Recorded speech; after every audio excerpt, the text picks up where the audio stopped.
Section 3. Physics loses its ontological assumptions. What can we say about this quantum level of reality? Hodgson talks about particles as potentialities with individual existence.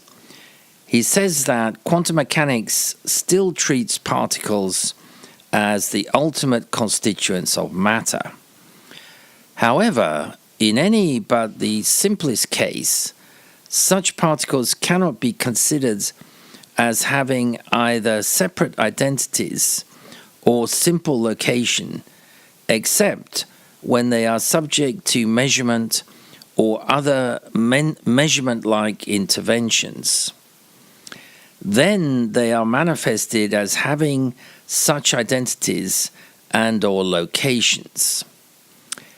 In the absence of such interactions, they are potentialities without individual existence or simple location, with no better description than that given by a many-particle quantum state function or state vector. And Zohar talks about causeless events.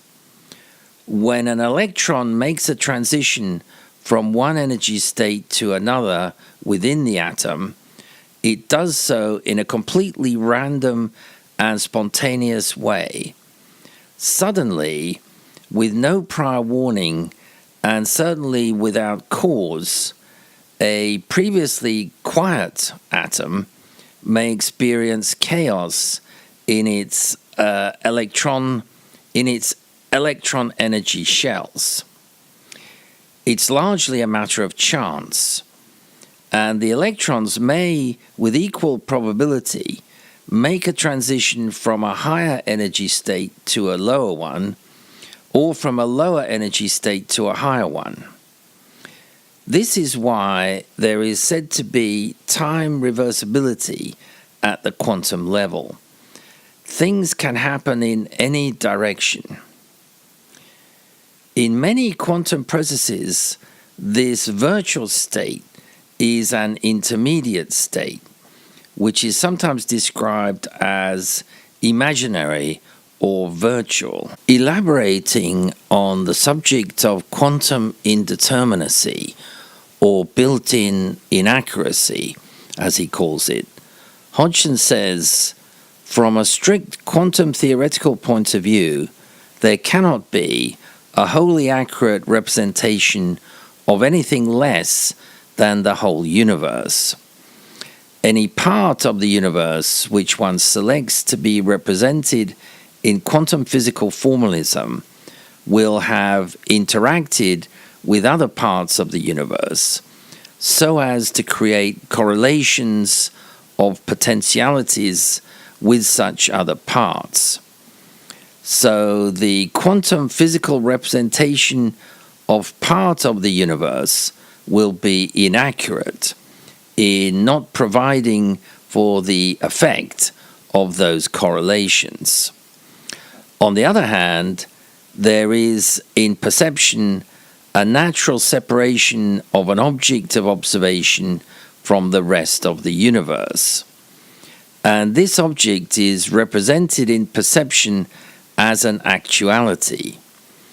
There is no representation of superposed potentialities, and so no misrepresentation of potentialities because of failure to correlate potentialities to the whole of the universe. Perhaps even stranger than all this, David Bohm suggests that, in many ways, the concept of a virtual transition resembles the idea of evolution in biology, which states that all kinds of species can appear as a result of mutations, but that only certain species can survive indefinitely, namely those satisfying certain requirements for survival in the specific environment surrounding the species. The many species thrown up by mutations can be seen as various possibilities, brackets, virtual states, being explored by nature as new ways through which she might express her potential. The less viable possibilities do, as Bohm says, eventually die out, but often not without first leaving some trace of themselves, which goes on to become part of life's fabric.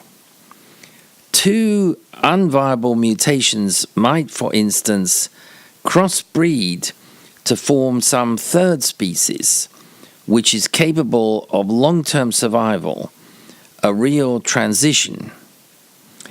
Quite possibly, we human beings are the result of such a crossbreeding between two virtual species, a successful secondary mutation of some shadowy life forms known only as the missing link.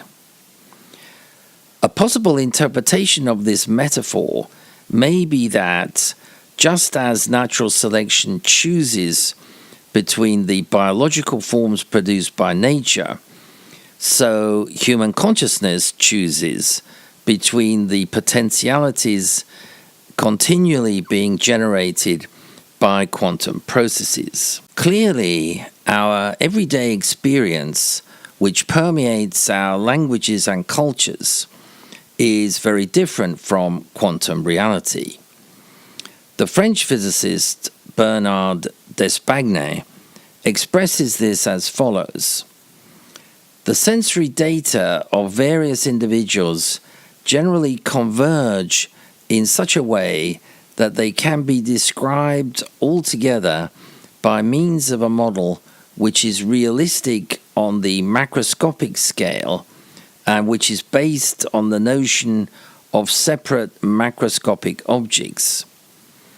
Presumably, this circumstance constitutes the reason why mankind has elaborated a language essentially based on the concept of such objects. Again, constructed in this way, empirical reality is obviously not identifiable with being, since the idea on which it rests, that of macroscopic objects, is a vague one and is itself definable only with reference to the community of human beings. Moreover, as soon as man's thinking leaves the domain of the macroscopic, he can no longer rely on the notion of separable objects, and he can only predict the results of observations, even though he still does this wonderfully well.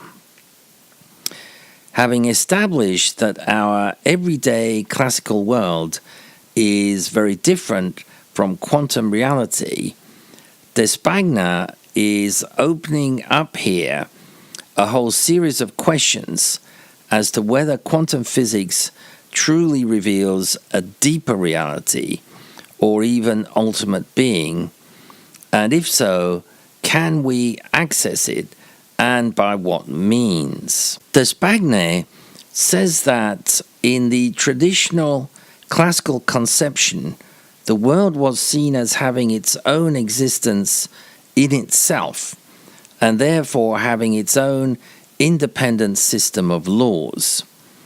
Consequently, an investigator subscribing to such conceptions simultaneously draws a sharp distinction between laws and methods.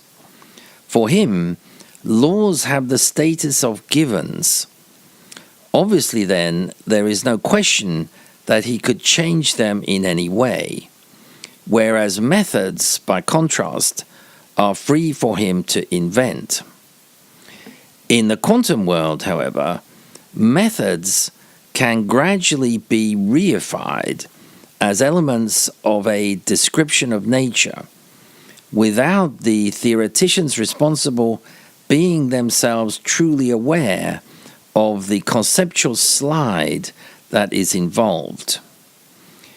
The danger of this slide, D'Espagne continues, is the ease with which it enables us to construct natural entities.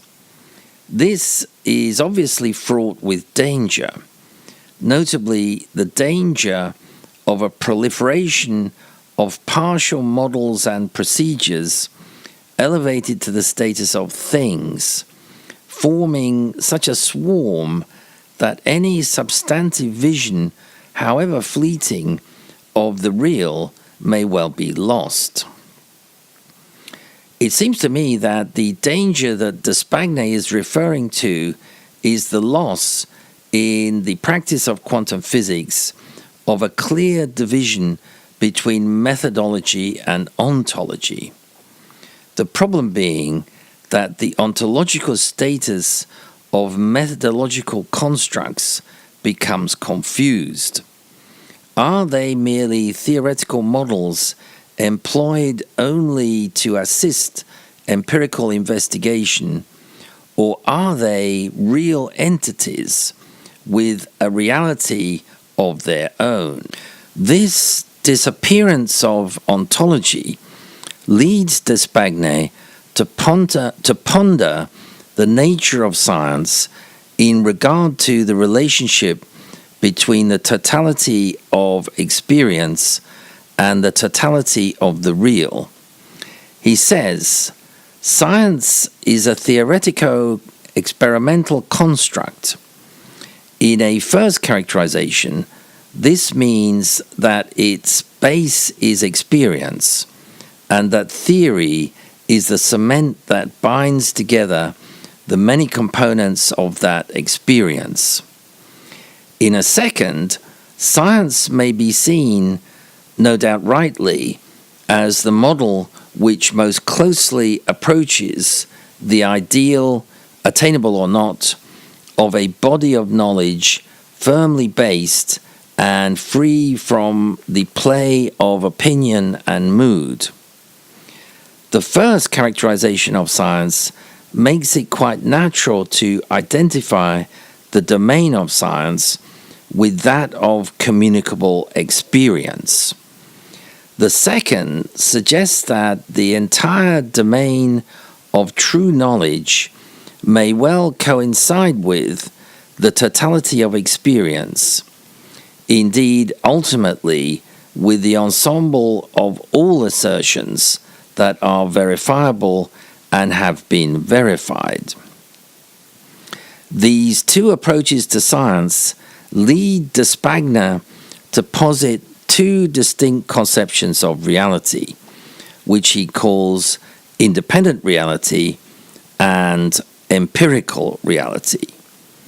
He then uses this distinction to contrast the scientific objectives of two different physicists, Bell and Wheeler. D'Espagne says, the objective of Bell's approach is independent reality, which he is optimistic enough to deem knowable, while Wheeler's approach can best be interpreted as having the more modest objective of describing empirical reality. It can perhaps be said that revealing independent reality was the goal of early classical physics. This was based on naive realism and adopted a God's eye view, which effectively eliminated the observer from physical theory. Following the paradigm shift to quantum physics, this conceptual clarity has been lost. Physics is limited to describing and making predictions based on systematic and verifiable observations without speculating as to the ontology underlying them. In other words, empirical reality only.